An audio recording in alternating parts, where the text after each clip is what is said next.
All right, welcome all. My name is Steve Shoemaker, and I am Professor of Politics and Coordinator for Augustine Honors Program here at Colorado Christian University. And we have the privilege today to have three outstanding speakers to discuss this particular topic, and hopefully there'll be enough time left over that they can not only field your questions, but be able to dialogue with each other somewhat. I guess we'll see. Let me just briefly introduce all three right up front. Now, I know that you can read, but sometimes it's good to hear it. Hear it and let it sink in a little bit. These are very talented and accomplished individuals who certainly have much to offer us today. So I'll try to do this quickly, and then what we'll do is we'll have each of them come up. It looks like in the order that you see here just happens to be in your brochure. So we'll have Brad Littlejohn begin, and then Michael Toscano, and then we'll finish with Emma Waters. So actually, these are quite lengthy. So let me just talk a little bit about, or read some of the beginnings of these, and of course you can look through all of their different accomplishments and publications. But Brad Littlejohn, PhD, is the Director of Programs and Education at American Compass and Coalition's Advisor for the Digital Childhood Alliance. He previously served as a Fellow of the Ethics in Public Policy and as President of the Davenant Institute. A leading voice in Protestant ethics and political thought, he has authored or edited 19 books, and a lot. So we'll leave it right there. But Michael Toscano is a Senior Fellow and Director of the Family First Technology Initiative for the Institute for Family Studies. He previously served as Executive Director. He is co-founder of the Faith, Family, and Technology Network and is a leader of the Future for the Family movement. He was a founding board member of the Digital Childhood Alliance and serves as a board member for the Digital Childhood Institute. And you can see there his publications or places where he's published. Emma Waters is a policy analyst in the Tech Policy Center at the Heritage Foundation. Her work focuses on family, biotechnology, and reproductive medicine. She is co-author of the First Thing Statement, A Future for the Family, a new technology agenda for the right, and so forth here, her various books and publications. So let's give them all a warm welcome, and then we'll bring them up here.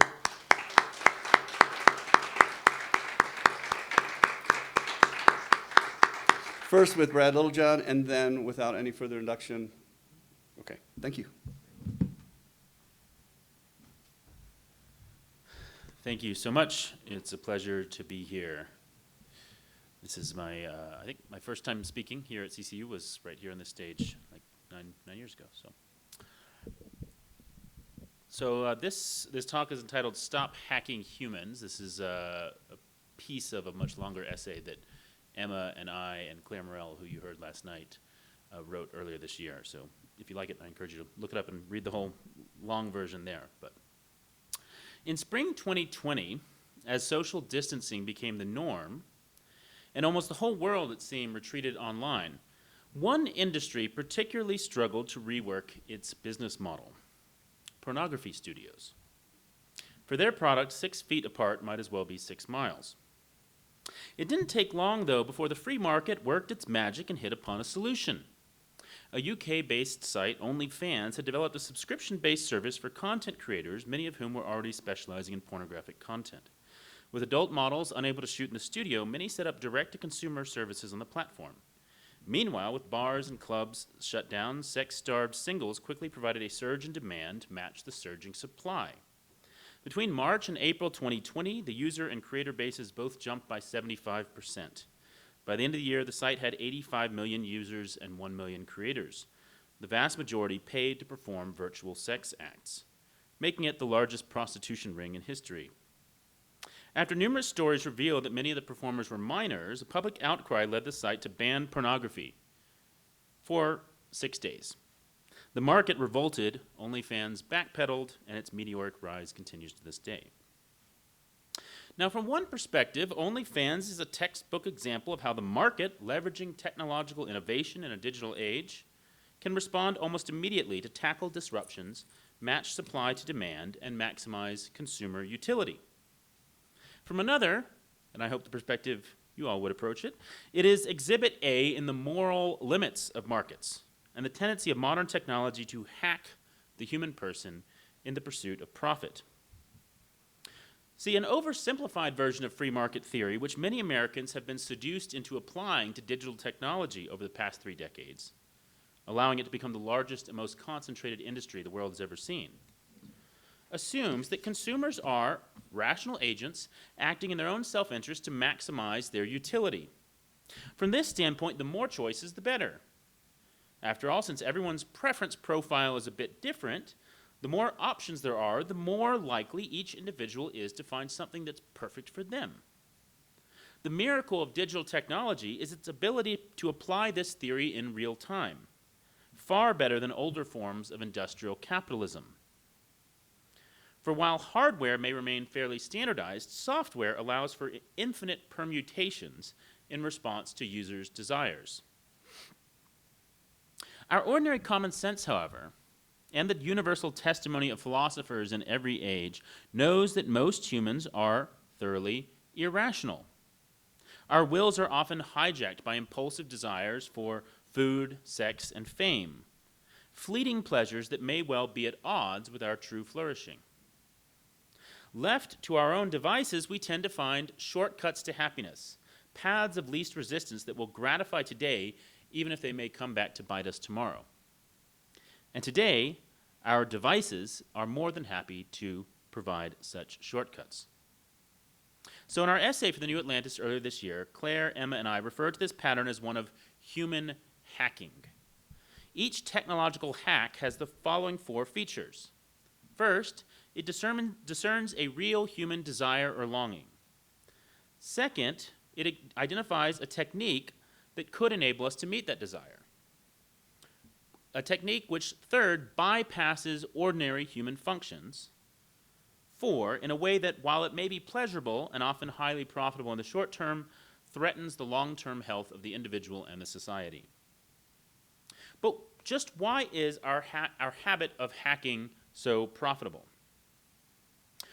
Free market economics textbooks, and I should say, in the essay we kind of show how this pattern, you can see it in terms of digital technology, in the examples I gave, in terms of the pornography industry and social media, but also in terms of how we approach beginning of life issues. Surrogacy is a form of human hacking. Euthanasia, end of life issues, is also a form of human hacking. So this basic pattern, you can see it applied at all different phases of the human lifespan by all sorts of different technologies. But why is this happening? Well, because it's profitable. And why is it profitable? Well, as I noted, free market economics textbooks often begin with the idea of rational choice theory, that left themselves, producers and consumers will always act in order to maximize their utility. Thus, in the recent congressional battle over AI deregulation, one libertarian think tank president tweeted, "No technology that consumers purchase comes at the expense of the family or human." Let me repeat that. No technology that consumers purchase comes at the expense of the family or human. But this is obviously absurd, right? Consumers purchase cocaine, after all, right?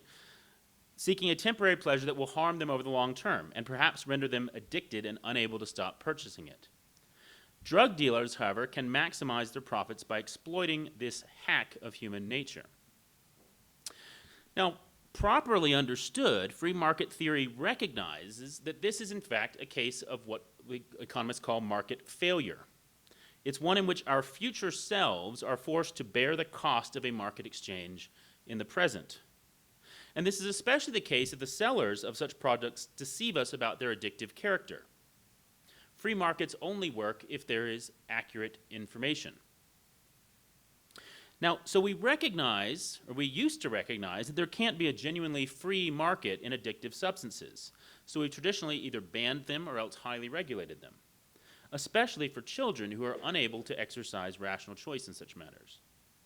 Our recent shrug of the shoulders in the face of digitally driven dopamine addictions, from TikTok to sports gambling to pornography, represents a collective capitulation to an irrational choice model of markets, leading to a fundamentally broken political economy.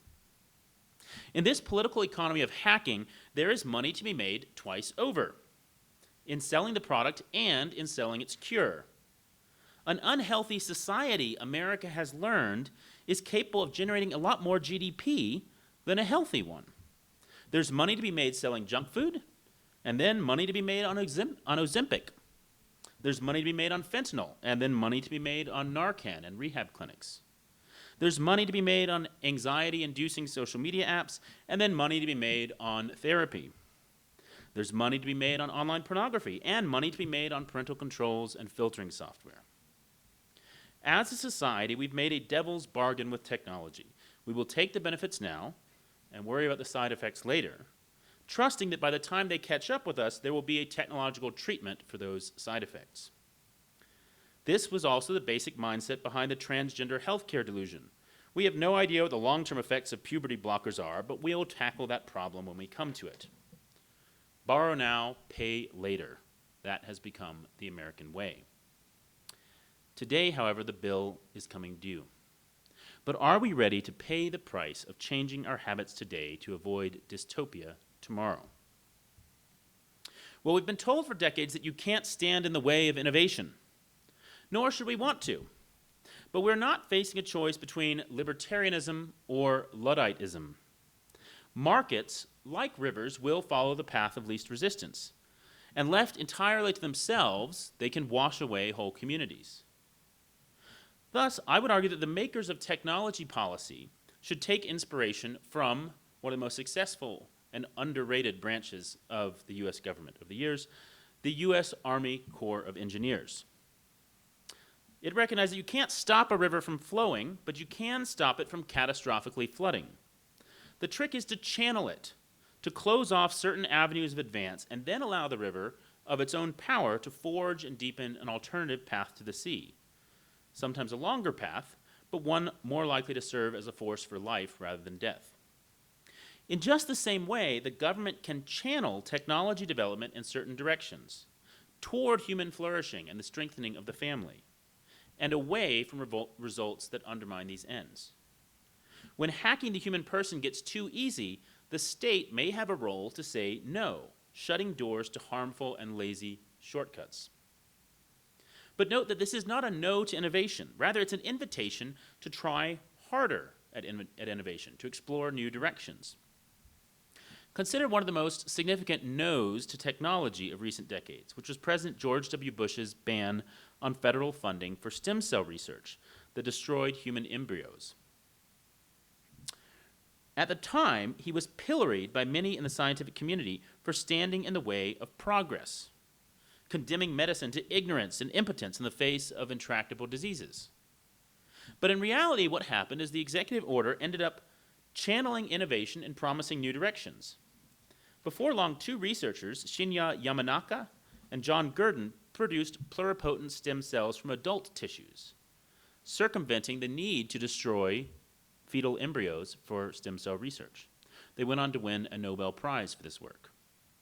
Similarly, in the late 1980s, an international no to ozone-destroying chlorofluorocarbons, which were at that time a mainstay of the refrigerant and aerosol industries, spurred technological innovation toward new chemicals that offered the same benefits without the disastrous harms.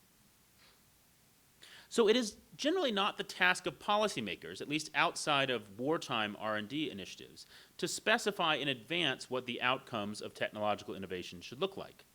But it is their task to set the constraints and incentives within which market actors pursue research, development, production, and marketing. And it should be their objective to align these constraints and incentives with the health and flourishing of the human person, to head off the ever-present temptation toward a Sackler-style capitalism that gets rich off addiction and exploitation of bodies and souls.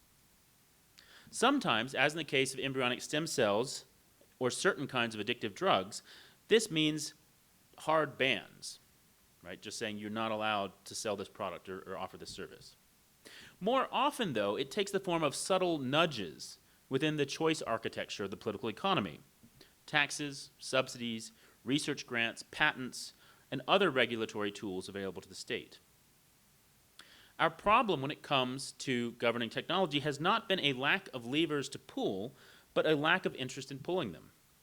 Punch-drunk from the pace of innovation in the digital age, we have been content to let our tech lords move fast and break things, accepting that this is the price we must pay for prosperity. These profiteers have defended their hacking of the human person in the name of giving the customer what he wants.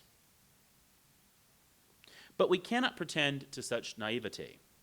We are the heirs of a millennia-long philosophy of the human person, which has taught us that our wants and needs are complex, and that shortcuts to fulfill desire are often painfully paid for many times over. It cannot be the responsibility of our policymakers to ensure that we always choose wisely. That's up to us. Or to punish innovators every time they make a quick buck off of our foibles. But neither can we throw up our hands and allow unrestrained technological innovation to hack human nature, undermine the family, and thus imperil the future of our nation. Conservatives must learn again how to govern technology, or we will find ourselves governed by it. Thank you.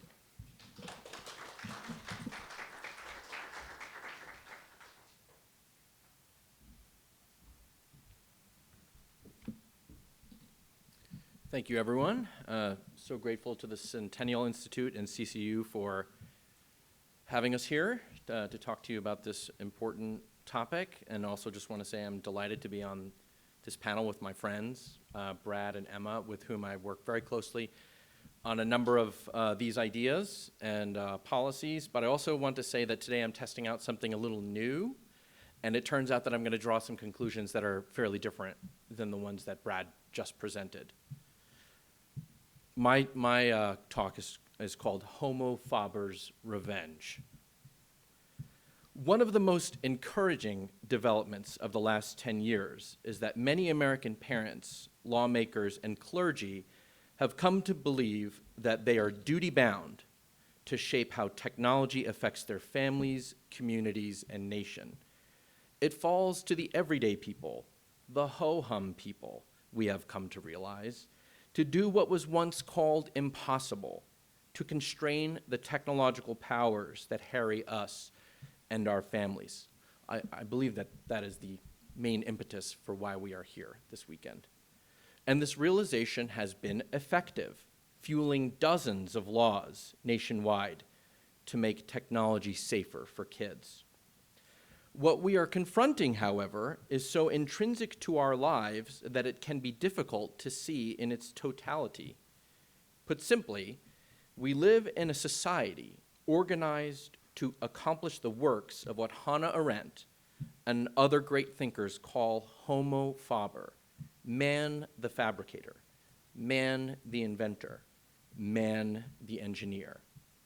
Social media, smartphones, app stores, and infinite scroll porn are just some of the tools of Homo Faber to predominate over our children, our marriages, our kinship and social networks, our erotic drives, our communities, our politics, and our innermost thoughts. The phrase Homo Faber has roots in Roman antiquity, where we find it said that Homo faber sui quisque fortuni, which means man is the maker of his own destiny, or every man is the craftsman of his own future. The phrase Homo faber was rediscovered by Renaissance humanists who pitted it against the benighted medieval world, which was, in their view, a received world, a stuck world, a dependent world. But Homo faber, through the application of science and technique, could remake the eons and man himself. In Arendt's classic study, The Human Condition, 1960, she describes how early modernity privileged instrumental reasoning over all other acts of the mind, especially the contemplation of ends, and how this gave men more confidence in the reality of their own fabricated products than in the given objects of nature and the truths disclosed by supernature. As Arendt put it, modern man's pragmatic assertion is that he can, quote, only know what he makes himself, close quote.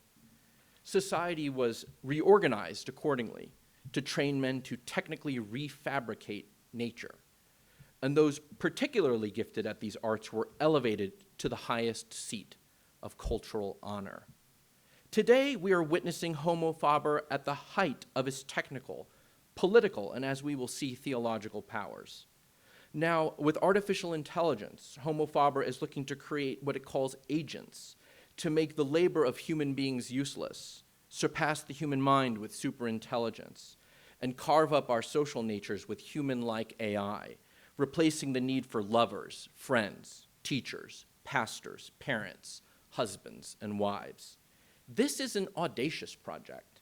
Some have called it transhuman, posthuman, and even anti-human. Whatever we call it, its metaphysical character should not distract us from one key point.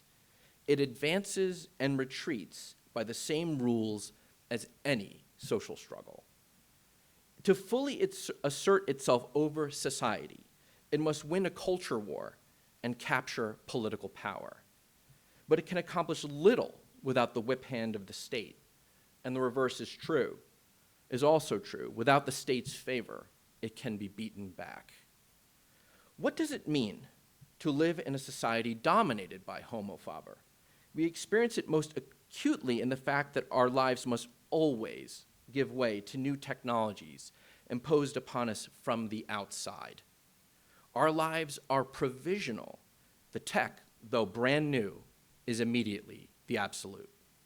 As John Askinas and I put it in National Affairs, quote, a community forced to submit to alien customs and authorities was to great thinkers like Aristotle and Montesquieu an enslaved and subjected one, close quote. That sense of subjugation to technology is the fundamental experience of living under Homo faber. One is a hegemon when the political community has no power or right to say no to your projects or reshape them for the common good. That is the power that Silicon Valley has wielded for decades, and in the face of new opposition today, is seeking to maximally reassert. In Plato's The Phaedrus, we find an image from antiquity that I think can help us see what it's like for the political community to have some say over technological change.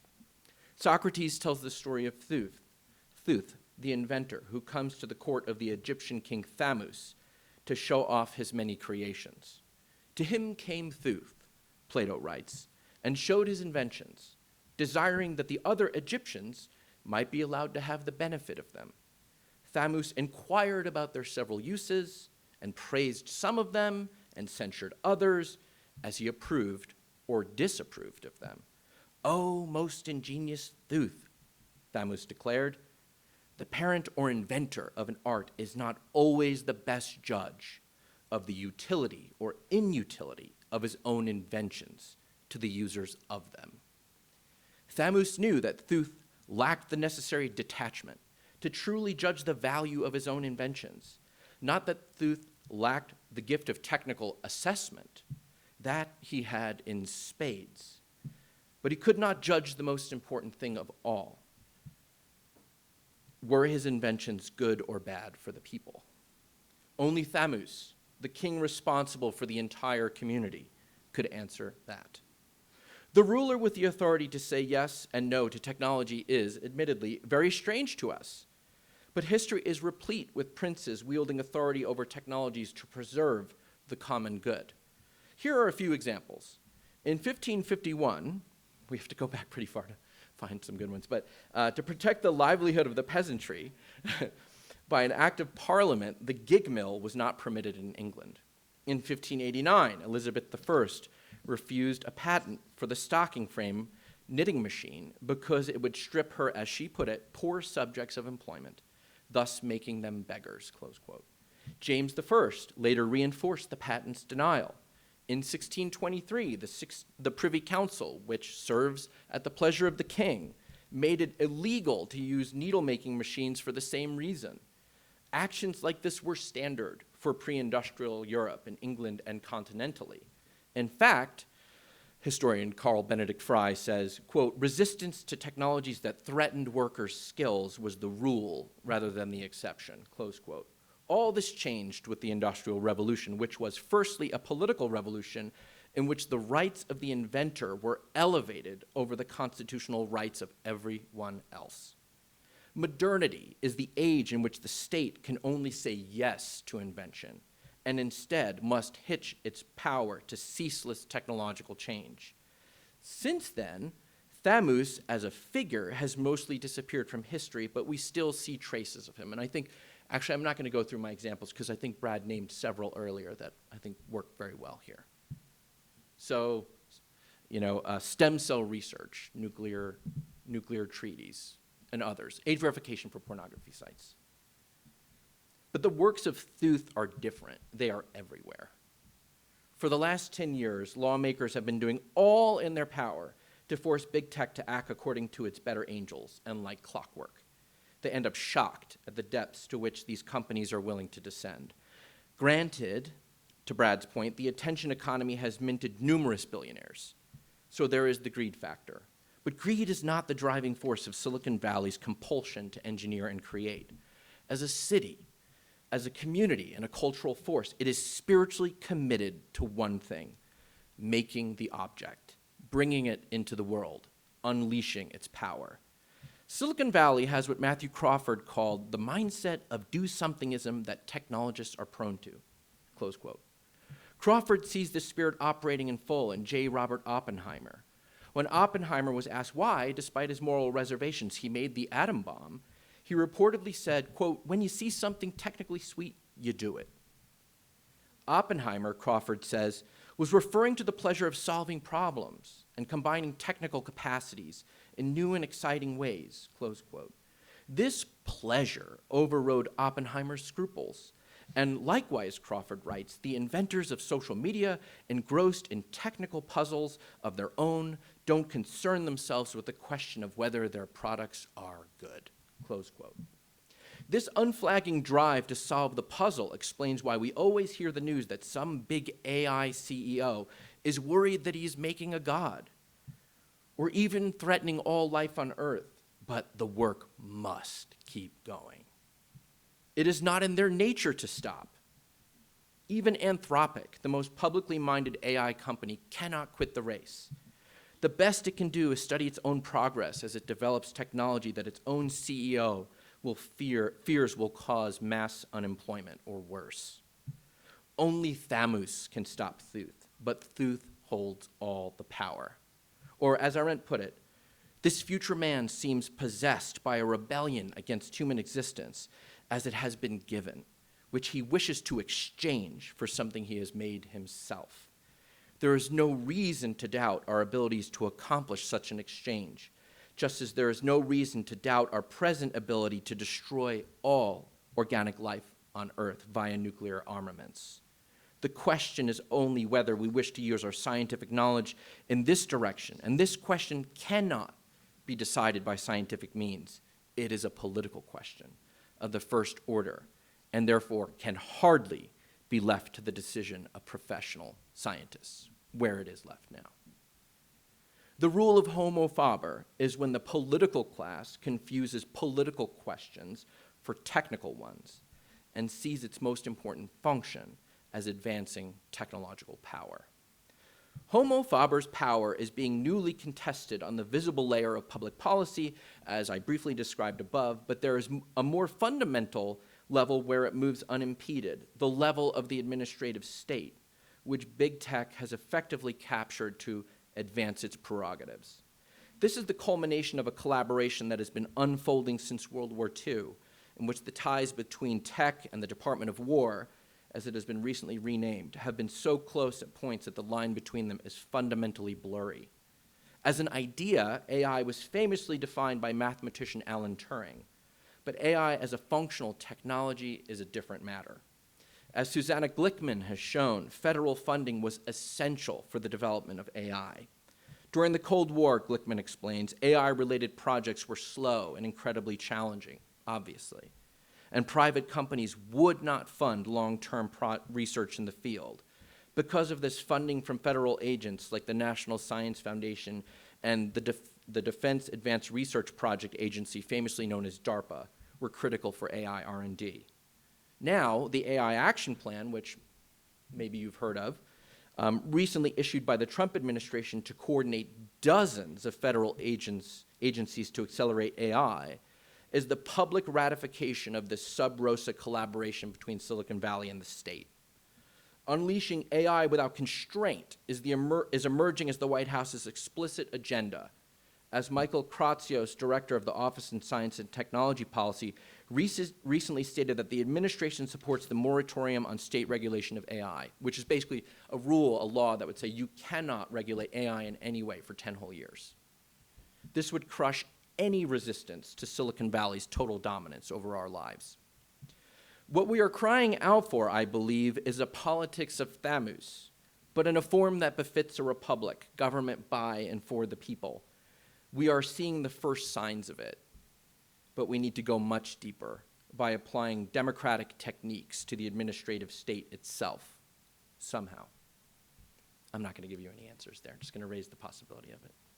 But there is a still greater threat, and I will end on this note, in tune with what brings us here today.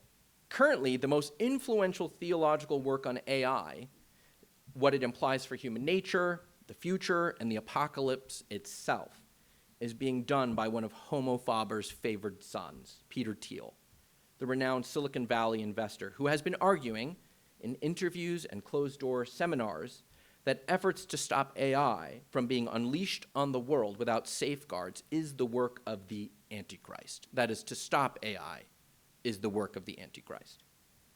Thiel, the Wall Street Journal reported, said that, quote, fearing or regulating it or opposing technological progress would hasten the coming of the Antichrist. This is, to put it bluntly, the apocalypse according to Homo Faber, not the apocalypse according to John. Big tech seeks to transform the world by technical processes. The Bible foresees the world transfigured by God alone. Only good theology can answer bad. That is the purpose of this conference, to awaken the theological potency of the body of Christ, which has been alone gifted the biblical vision to truly define AI and is uniquely able to navigate the tribulations ahead. More than politics, we will need grace and miracles. And apparently, we will need the genius of the church to tell us who or what the Antichrist is. That work is beginning. I don't know what the church will say. I have my guesses, but I trust it more than Homo Faber to faithfully read the signs of the times. Thank you.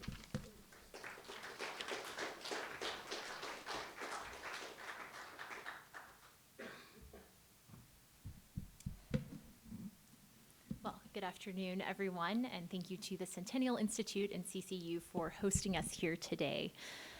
So when I was preparing my other panel on biotechnology, I searched wired embryonic genetic screening, trying to find an old article I had read.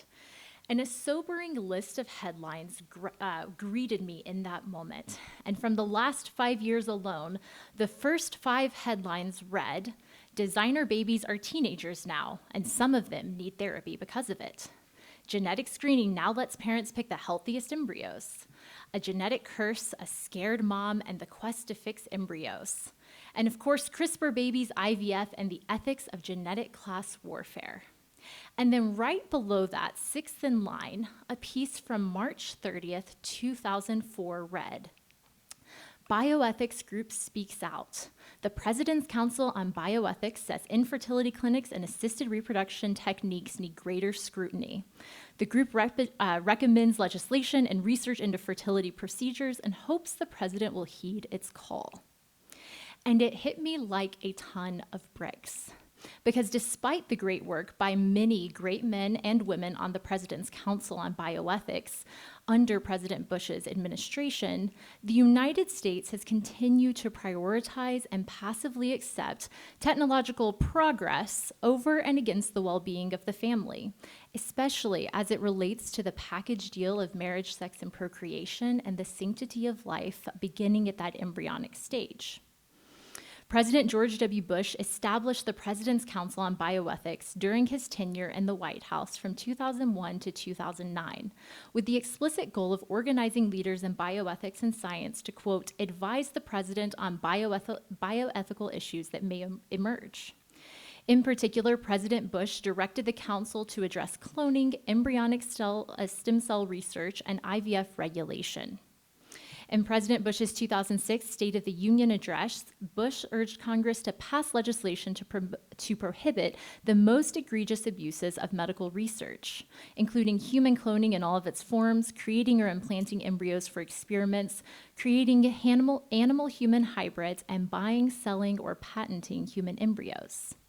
And as Seth Higgins summarized, Bush achieved some of these goals. In 2004, an appropriations rider prohibited the issuing of a patent on claims directed to or encompassing a human organism.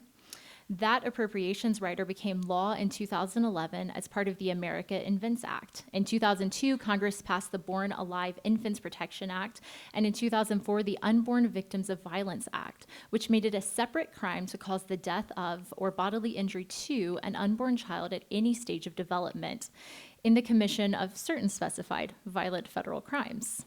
In 2005, the Hyde-Weldon Amendment was included in the Health and Human Services Appropriations Bill, stating that no federal funding would be approved for any federal agency or program or to a state or local government if they discriminate against an organization or individuals because they do not provide, pay for, or cover abortions.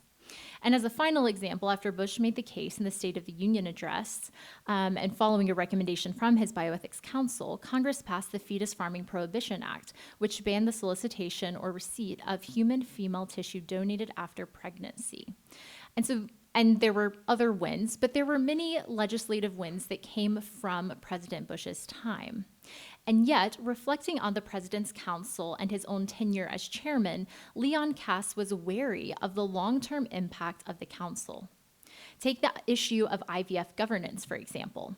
While there have been some improvements in the recommended guidelines of major fertility organizations, such as typically only implanting one embryo at a time instead of a ton of embryos, which led to multiples being conceived at one time, the majority of the President's Council's recommendations related to better reporting requirements were not accepted. So, for example, the President's Council put forward a very strong and what I would call reasonable list of regulations. So they said you need to account for what happens to every embryo. Every embryo you create, tell us, is it destroyed? Is it tested? Is it implanted? Is it frozen? What happens to the embryo? Ensure there are good informed consent laws so parents understand the risks that they're taking, and push to limit the excess creation and implantation of embryos. All of those recommendations, even among members on the President's Council, were hotly contested, such that the President's Council then released a second watered-down list of recommendations, really focused on like very, very basic reporting requirements that didn't deal with embryos, a little bit of informed consent, and some long-term data being collected. And as Leon Cass noted, quote, efforts to improve ethical oversight and develop workable regulatory practices and institutions of the sort that the Council has envisioned will run up against the nature of the American approach to regulation. We have little tradition for regulatory activities beyond matters of safety and effectiveness. We have a decentralized medical profession, rarely subject to scrutiny or guidance from above. We are wedded to the principles of freedom and laissez-faire, and most people with a stake in biotechnology are deeply suspicious of and resistant to the idea of more government interference. In particular, Cass attributed the limited utility of the President's Council to what he called the stifling and overwhelming predominance of the, quote, life question. Should embryonic stem cells be used, given that it means the destruction of life? How many and which kinds of embryos could be used? Or is it justifiable because potentially these embryos could be used to save future lives? These are the questions that animated much of the Council's debate. As Cass summarized, important though it is, the life principle cannot continue to be the sole consideration in public bioethical discourse. And while I do not think that he intended to devalue life or say that we shouldn't prioritize unborn life in our considerations, I think he was aiming to call for a greater positive vision for how we think about human flourishing. Still, unfortunately, the years since the Council have reflected this movement away from the life issue. So where do we stand today? The Bush bioethics model did what, in looking back, made sense for the time. It crafted a somewhat bipartisan and even ethically divided council of men and women to debate the biggest bioethical issues of their day. And there was a lot of disagreement. As members of the council have noted, sometimes or many times their well-researched publications and lists of guidances had as many as half of the members offering their own dissents or clarifications after the publication. So it's like the Supreme Court putting forth their opinion and then half or more of the members adding their dissent for why they don't actually agree with the opinion that was released. And perhaps this is just the pedantic and persnickety nature of doctors and academics, but regardless, it reflects the divided state of bioethics. That despite many great publications and strong leadership, one thing remains clear. Placing those with radically different views of the human person on the council revealed the cracks in our own moral thinking as a nation. And through those cracks, untold horrors have emerged. Millions of embryos created and destroyed each year in the United States. Another million embryos frozen with few viable pathways into the womb of a woman that he or she may call mom.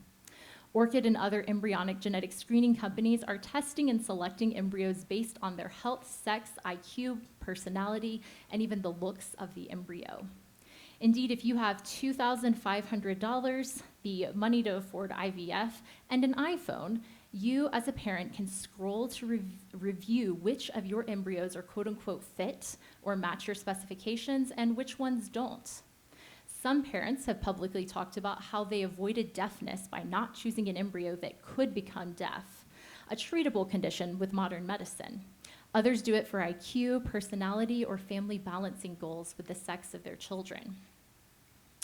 Now, as is common, President Obama dissolved Bush's Council on Bioethics to establish his own. Obama's council, which you hear much less about, effectively served as a rubber stamping mechanism to essentially just provide the ethical justification for whatever Obama's administration wanted to pursue. Thus, by the time President Trump was elected in 2016, the public's ability to engage with or even care about bioethics had declined, such that neither Trump in 2017, Biden in 2021, or Trump in 2025 have bothered to create another President's Council on Bioethics. Every few months or so, another conservative intellectual will make the case for why we need a new council on bioethics to address the rapidly developing field of biotechnology. A proposal, mind you, that none of the living members of the Bush Council have called for, and in fact have said probably isn't the best way to go about it. And while I am in favor of strong bioethical considerations in our public discourse, I do get paid to do that sort of thing, and I like my job a lot, I am deeply skeptical about the utility of a presidential council on bioethics. And to be clear, I deeply admire the Bush Council, and yet I think that their council ultimately failed or lacked in its efficacy to stem the tide of abuses within our biotechnology in any meaningful and long-term way. Leon Kass may have bemoaned that politicians, far from wanting to engage in ethical debates, simply want specific policy steps that they should take. He called that a bug of our political discourse. I, as a policy analyst, happen to think it is a feature. Surprise, surprise. So, unlike Michael, who offered us many great thoughts, but not as many practical steps, I am going to offer the practical steps for where we go, for where the council went wrong, and where we should go from here.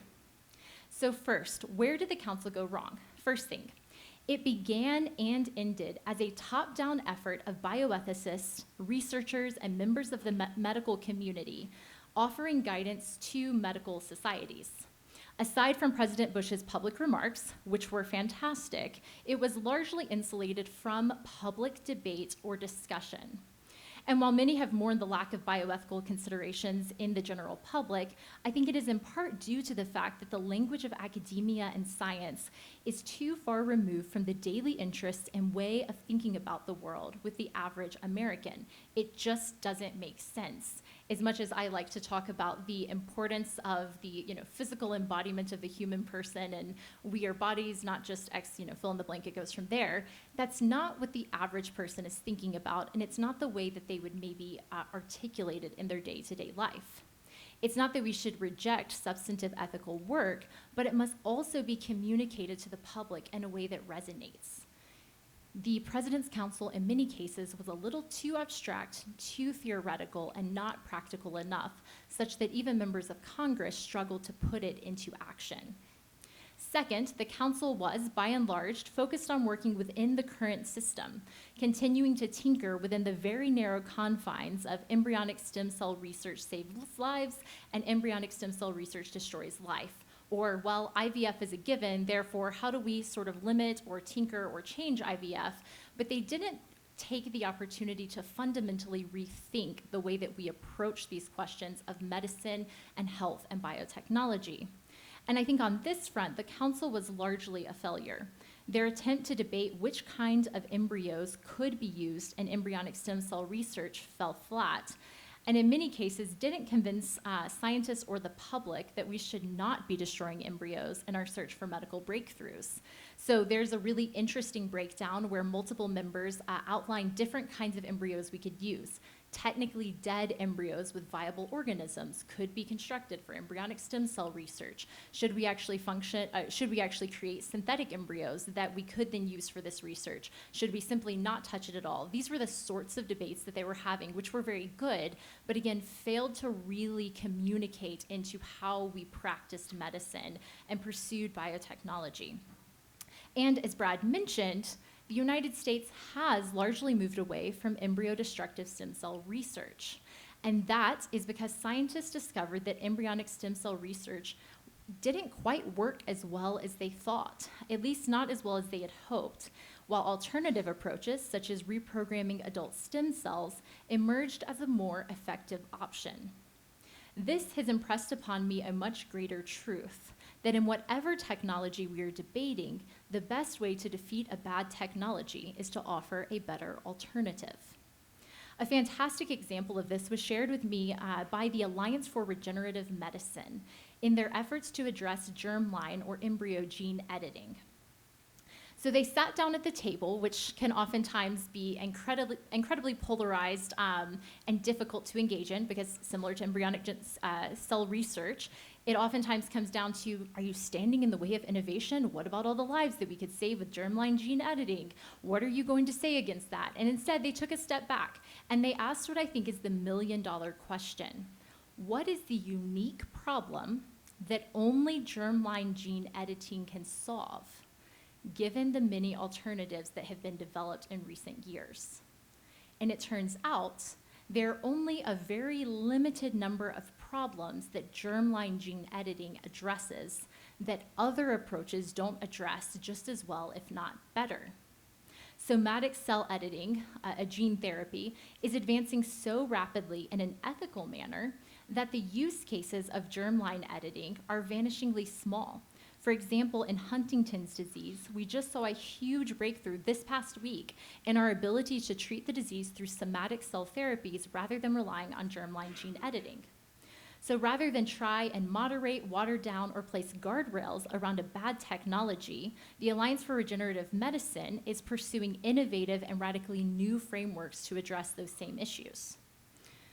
And this is why I think, in part, arguments defending the sanctity of human life will never be enough in and of themselves. We need to promote better technologies that are easier to adopt, that ultimately align with this vision of defending life, the sanctity of life, and human flourishing. And so while many continue to bemoan the lack of another council on bioethics, I would submit to you that President Trump has, in a very real sense, achieved the intended impact of a president's council through his partnership with Robert F. Kennedy Jr. and the Make America Healthy Again movement. And while this movement has its own factions and controversies, I think it provides a better framework through which we can achieve 85% of our goals today, especially as it relates to the intersection of technology and the human person. Where the President's Council failed or wasn't as effective as possible, the MAHA movement has 4 powerful developments working in its favor that I think we can apply to other issues today. 1, it is a grassroots movement of unlikely bedfellows from former Democrats, crunchy liberals, integrative care doctors, conservatives, and even parts of the Tea Party movement. But it's a ground-up swelling in the language of the people, by the people, for the people. 2, by not using the language of life or defending the unborn, all very important things that I agree with and continue to work on today, to be clear, they have found a way to sidestep the typical pro-abortion and pro-life divides that have dominated and limited our political discourse, as Cass pointed out. Instead, they are shifting the conversation toward holistic health care that affirms the goodness of the body, pursues root cause treatments, not symptom management, empowers the patient, and in doing so, promotes a positive vision of the human body that extends to the unborn child. As Leonardo da Vinci said, "For verily great love springs from a great knowledge of the beloved object. And if you little know it, you will only be able to love it little or not at all." And what he means by that is that if you don't understand a thing, it's hard to love a thing. So the application here is that if we don't understand our bodies, appreciate the goodness of our bodies, and work with our bodies in the medical care and lifestyles, then it seems unrealistic that we can expect a broader nation, those who are outside the Christian faith, to understand or care about the unborn child. If their own body seems like a foreign object to them, how much more so is the unborn child in that setting? So to gain support for the sanctity of life from this embryonic stage onwards, we need to first help Americans appreciate the goodness of their own bodies and their embodiment in the world, not merely as a chaotic force, separate from the real sense of self that they have, but something that pushes back against what Mary Harrington has called the meat Lego suit, and instead viewing their body as them, right, as their embodiment in the world. We certainly need pro-life efforts, but we shouldn't stop there, and I think the Make America Healthy Again movement provides that opening. Third, the MAHA movement rejected the current system of big pharma and reactive symptom management in favor of establishing a totally new standard of care. Instead of merely providing guardrails or watering down the bad of the current system, they propose a totally new approach to health and patient empowerment. And then fourth and finally, they are focused on practical solutions with concrete goals related to health, fertility, and our physical embodiment in the world. Rather than trying to outregulate the bad guys or moderate a broken system, they have taken the approach that I think can and should be applied to our broader efforts in family-centered tech policy: incentivize, promote, and throw a ton of money behind the right kind of research that gets at the root causes of a given problem. We cannot outregulate rogue actors at the end of the day, or the billionaires of Silicon Valley, but we can, through funding and directives, radically shift what research is being done, what treatments are being tested, and what it means to be a healthy, whole, and flourishing man or woman today.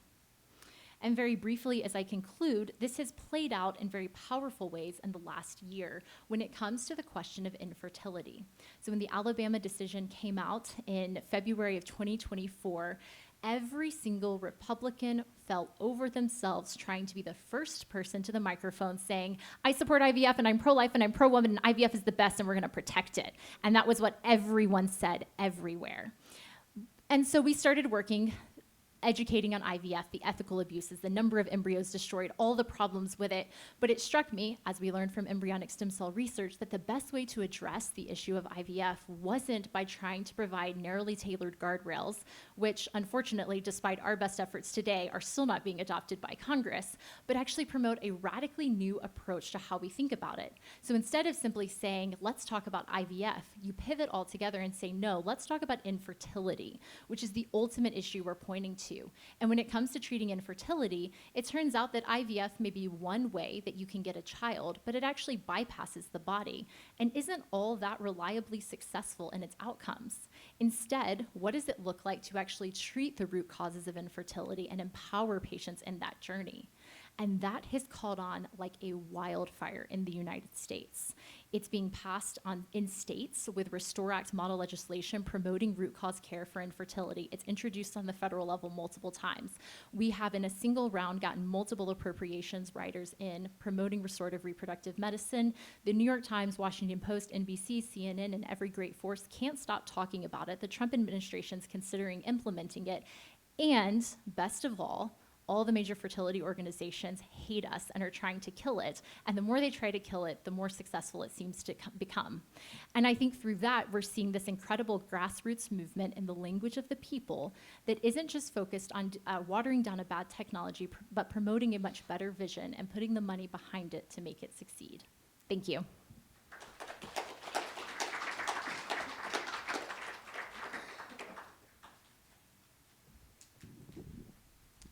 Thank you all. Well, that was awfully a cheerful ending. I was ready to just say we're doomed. That was my my fault.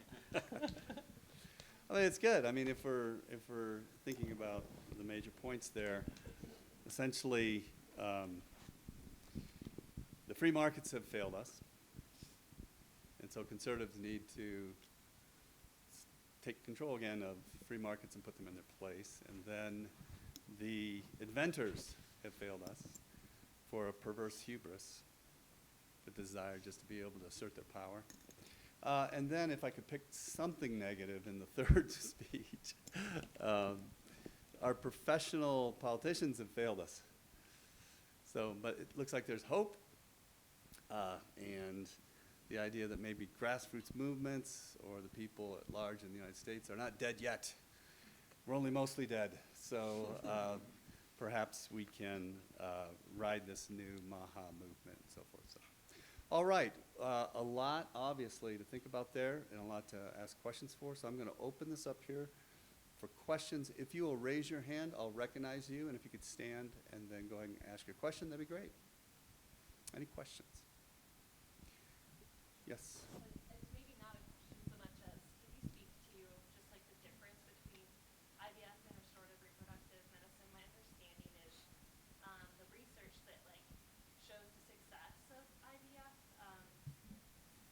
is looking at more the implantation success, because when IVF is just concerned about pregnancy and not as much about the successful live birth rates. I mean, I think there's some data there, but like, is it success if the embryo implants and then you're off your OBGYN? And so it's a little bit like comparing apples and oranges, but it's like, yeah, I feel like there's a lot of confusion around like, what are we talking about when we talk about IVF success rates versus RRM? Yeah, so to reiterate her question for the recording, she's asking about the success rates of IVF versus RRM and what they actually mean by success rates. And I'm so glad that you asked this question, because you're correct that when we're looking at IVF, IVF is measured by its ability to successfully conceive or implant in the womb and produce a live birth. And so you're looking at pregnancy rates and live birth rates.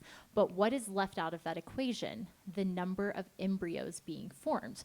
And as Christians who believe that life begins at that moment of conception, our primary concern isn't just in the eventual outcome of a hopeful live birth of a child, but in every single child that's created. So typically IVF measures its success rates based on the number of live children, which sits at overall about a 25 to 27% success rate for every attempt of IVF. But for every cycle or round of IVF that doctors do, they're making as many embryos as possible, meaning about 8 to 10 human embryos created in a single round of IVF. In 2021, which is the most recent year we have data available, there were over 200,000 patients that underwent 413,000 rounds of IVF. If you multiply that number by 10 embryos, you're looking at the rough hand estimation of 4.1 million embryos created each year in the United States. And yet, in 2021, that same year, there were only 97,000 live births from IVF, which means that IVF has about a 2.3% success rate when it comes to the life of the embryo. These are staggeringly low numbers. Separately, restorative reproductive medicine takes a radically different approach to the topic, and instead of bypassing the body just to create an embryo, it actually has the first goal of optimizing the health of men and women. So on average, couples who are struggling with infertility, which is a symptom, not a disease in and of itself, have about 4 or more conditions at play. So doctors begin by treating those conditions, diagnosing them, and providing the right care to restore health to that individual. And in doing so, remove barriers for successful conception and pregnancy and live births, such that instead of going through multiple rounds of IVF to try to have a child, you actually ideally free up the parents to have as many children as they desire. And the final thing I'll say on this, within IVF, 15 to 30% of all diagnoses of infertility are chalked up to quote unquote unexplained infertility, which means that in potentially a third of cases, IVF doctors don't even know what's causing the infertility, don't take the time to find out and simply start creating embryos in a lab in hopes that one will take. It's a very shoddy, low-tech approach to treating a very real and difficult situation. Thank you. Another question? Yes, in the back. First, I'd like to thank all three of you. I think you're extremely intelligent and well spoken. And I heard rationality from the first speaker. I heard reason from the second speaker. And I heard ethics from the third speaker. So my question to you is what does it mean to be human to you? Okay, so let me repeat that question for our listeners. So the question asked is, what does it mean to be human to each of our participants? Well, that's a great question. Thank you. Each one of us up here is a practicing Christian. I think the first thing that we would probably all agree is that we are creatures made in the image and likeness of God. And I think it's from the belief in creatureliness that we take a radically different approach to our view of what the market should do, what politics should do, and what invention should do. That they should serve us, or that we, being kind of placed in the garden as kings and queens over the earth, should not be subjected to powers that diminish the stature that God has imbued in us. And one reason why we are here as fellow panelists is because it was our sense that one massive omission in a lot of the conversation about technology is for whom do we make things? And so that leads me to the second part of my answer, which is we're all members of a family. We were given life by parents. We were just discussing situations where that line is now blurry, but we think that should be the norm. That is the norm for us.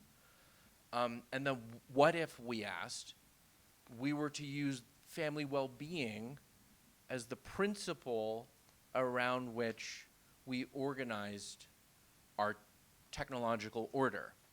So I should have brought copies here, but we developed a statement of 10 principles. How do you make technology good for the family? And so here we are. I think this is the main reason why we are assembled here as fellow panelists is because we were together asking the question that you just asked, is who are we? And by first asking that question, we thought only could we then begin to probe more deeply into why are we in such a state that our technology is so adversely opposed to our flourishing. Does it have to be that way? It didn't seem so, if you believe the scriptures that we were born to have dominion over the earth. It would certainly seem to include the tools that we use on a daily basis, but our experience of these tools is that they are imposed upon us. So I don't know if it's a roundabout way of answering your question, but that is this project, actually. It's a great one. Yeah. If I can just interrupt here real briefly. Is there a way we can access that document through the web? If you Future search for the Family. First Things, the Future for the Family Statement, published in January of 2025, or earlier this year, you can find the entire thing. But we also have a futureforthefamily.com where you can follow the work more closely. .org. .org. And you can sign on as a fellow signer of the statement, which we would be delighted if you would consider. I would just add in terms of definition of human being, crucially, as human beings, we are a body-soul composite, and that what makes us unique is the presence of a rational soul. And defining exactly what makes that unique as opposed to the faculties, the mental and emotional faculties of animals is something that is difficult to pin down exactly. Like we've discovered, there's a lot of animals that have significant intellectual abilities in certain domains, but they're clearly not capable of the kind of abstract thought that human beings are.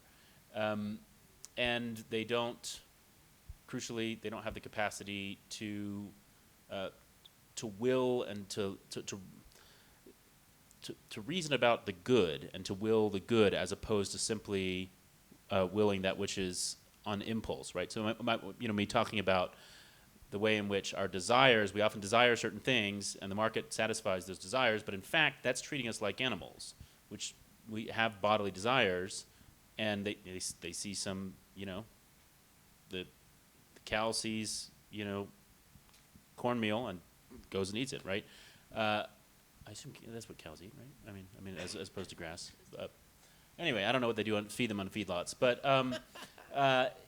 so whereas we can see something that we desire and then resist that desire in pursuit of some higher end that we recognize to be more appropriate to us, and that's what is crucial to us as human beings. But note that the body, that those mental faculties are in some sense what makes us unique, but we can't disparage the body, which is equally fundamental. And if you lose that Christian understanding of the fusion of body and soul, then you end up toggling back and forth between one side or the other. And it's really interesting how you see that in modernity. It wasn't that many decades ago that the big problem was materialism, was that this view that all we were was a body, and that our minds were, as it were, just sort of an epiphenomena of our bodily processes. And so our mental capacities, our soul was disparaged in favor of merely bodily life. And now we see the opposite. We see Silicon Valley people saying, you know what, it's okay. I mean, some of them are trying to cure mortality and figure out how to live forever. And others are saying, no, that's okay. We now have the ability to upload our minds to a computer, and our consciousness can live on, like fused with artificial intelligence, even if our bodies die. And what I really am is those mental processes and consciousness. And so therefore the body doesn't matter. So we see, if you lose that Christian understanding of the equal importance of both body and soul, then unbelievers tend to just focus only on one or the other. And the final thing is that one of the ways that we distinguish between species and understand what it means to be human, it comes down to the way that we procreate, the way that we have children. To be a human is to be begotten of the human race, conceived and born, which is why many, but including Anglican ethicist Oliver O'Donovan, has really been very concerned about the advances in reproductive technologies and biotechnologies, because at some point when you radically change the way that we are conceiving, creating, and birthing human life, you actually risk changing or undermining our very understanding of what it means to be human. But I think all of us, when we think, what does it mean to be a human, you think back to your birth, and there's something very unique and distinct in the way that we're conceived and born as humans that sets us apart from all other kinds. And different animals have different ways of different animals, and it's one of the great distinguishing factors, which is why in the Future for the Family statement, which was focused on things like pornography and automation, end-of-life digital technologies, things like that, we also included a line on natural conception and gestation. Because if we cannot honor and respect and protect the sacredness of human life and our unique conception of human beings, then we really have no ability to rightly discern or navigate this new technological age, including with AI. Thank you very much. My premise would be God gave us a free will so that we could experience the I will, so that we could surrender to thy will be done. And our volition, our will, makes us human. All right, thank you. Question? Yes, sir. Came across an interesting title about the question, can you rape a robot? Okay, well, we have the question of the day, folks, for those who are listening. Can you rape a robot? Yeah, can you rape Yeah. a robot? Okay. I think the answer is that people will do the worst, but that's not I hear robots are being raped in Japan rather often. And obviously there's a side of it which is the question of what does the object experience and what is your intention. And we are going to be in this strange place where the intention of rape may be directed toward something which we are just fundamentally unclear about whether or not this thing actually is being raped. This is, similar to the argument that people make that which I think is obviously grotesque, but like that to create through artificial intelligence images of sexualized children, there's no victim there, right? That's the argument that people want to make. But I think we should reckon with the fact that there's something that is kind of on an existential level extremely befuddling and confusing about it. But that's why we should reason our way forward and hold to conviction that even intentions like this are themselves disordered, and that actions like this probably are going to, I think, spill over. The man who rapes a robot is not going to stop at a robot, so we probably should not permit him as well to practice this. So it's a provocative question, but I think there are a whole host of reasons why, on the one hand, it is confusing, but on the other, I think the more you think it out, the more we will come to firm conclusions that we should not be allowing that. And I assume that sort of unspoken what you just said there is that to have sex with a robot at all is by definition to rape the robot, because if proper sexuality is understood as mutual and as serving the other person in the act, if there's not another person, if there's not another conscious will, then you are simply using it as an object for yourself, which is true, but yeah. they will automate the appearance of the it, yes. appearance Yes, of, right, of, I know, of but consent. yeah, yes. Yeah, you can be a rapist without the object perceiving it as rape. Would maybe be the Right. simplified version of that. Thank you. I think we need to wrap up here, but I'd like to ask the final question, and that is, it seems to me that more and more we're going to have to learn to love the mundane, the everyday, and be content with being human, to be content with not getting the continual dopamine rushes and so forth. And do you have any thoughts on, at a practical level, how do we come to love the mundane?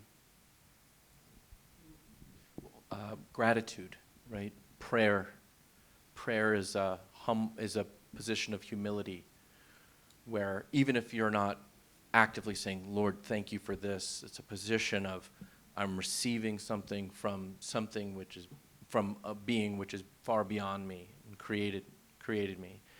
So I think religious practice is going to be significant as a grounding force for us to maintain our appreciation for the world that has been given to us. And I would just add, since I have the microphone, my comments were mostly negative and dour, but I do like to, as often as I can, remember how unusual this gathering is here, things like this, where I've been able to be a participant increasingly over the last several years. I've been thinking about these matters for a long time. There never before was there an audience, and I'm sorry you're now being subjected to it. But people are coming together, right? There's a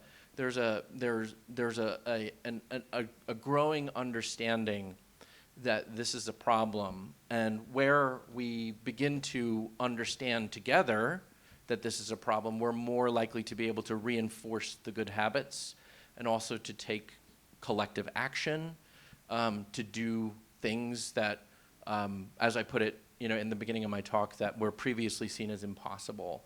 So I think that though from many standpoints, the story of the future is one that we tend to have less hope about, there is a lot to be hopeful for. Leaving aside, from the theological hope of eventually being given the grace to go to heaven, it's the hope of this is entirely new, and it's something that I really appreciate. I would add, tied in with gratitude, is patient attention. And I think that this is, technology strips us of we're in a vicious cycle because it strips us of our ability, but by constantly giving us something new on demand, it strips us of our ability to slow down and pay close attention to anything. And if you can't pay close attention to the mundane, then it's not that interesting. There are hidden depths in reality. God created the world such that the more time you invest in studying, whatever, if you're a botanist in studying trees, if you're a geologist in studying rock formations, if you're a zoologist in studying certain animals, like the more time you invest in it, the more wonders and depths that you discern, and the more lovable the object becomes. But if you can't invest that time and attention to begin with, then you'll never see what it is you're missing. And I think, part of I also say the importance of, find something in the mundane world that you want to invest in getting to know and getting to name, being able to just call, I like to tell the story of the mountains near where I grew up. Whenever people would visit, I would love to point them out and tell them and say, that's the name of that one, that's the name of that one. Because my father had done that to me when I was a child. And I came to love those mountains because they each had a name to me. They weren't just humps of terrain. And I've tried to pass it on to my children. And I was recently on a trip with a friend, and I've always wished that I had invested the time to do that with plants and animals, and I never really did. But I was on a trip with a friend, and we were at the beach, and it was a beautiful area, and I'm like, it's sort of beautiful trees, there's some seabirds, okay, it's great. And I had this sort of vague appreciation, as one does. But he kept stopping me like, oh, look, that's it. And he could name all the trees and all the different kinds of seabirds. And his delight in it was so much greater because he knew the names of all of them. So find something, whether it's, mountains, trees, birds, whatever, that in what God has created, that it's worth the time to invest in knowing and naming. It is the glory of God to hide a thing and the glory of kings to seek it out. I think that encapsulates a lot of what Brad and Michael have said, but there is this inherent goodness and delight and drive for meaning in the human project. And there are probably exceptions, so don't take it too far, but I think that in many cases, the desires that we have are oftentimes, if we take a step back, guides to the things that ultimately matter the most, right? You can have a bad expression of a desire, scrolling on social media for hours, trying to feel connected to the world, or you can recognize that the desire for connection is fundamental and inherent to what it means to thrive as a human, and then find ways of living and enacting that actually do bring you life and joy. This is why I call myself a tech optimist, not in the weird Silicon Valley transhumanist sense, but in the sense that I genuinely think that technologies are amazing and great, and that many of the great desires that we have will ultimately be recognized. Maybe not in the limited and misguided way that we're going about it now, but ultimately in the way they're meant. So I think just reiterate what they're saying, but that glory of seeking things out provides so much meaning to the life that our digital technologies and other technologies can't ultimately compete with that. Thank you very much. If we can all give them a warm applause.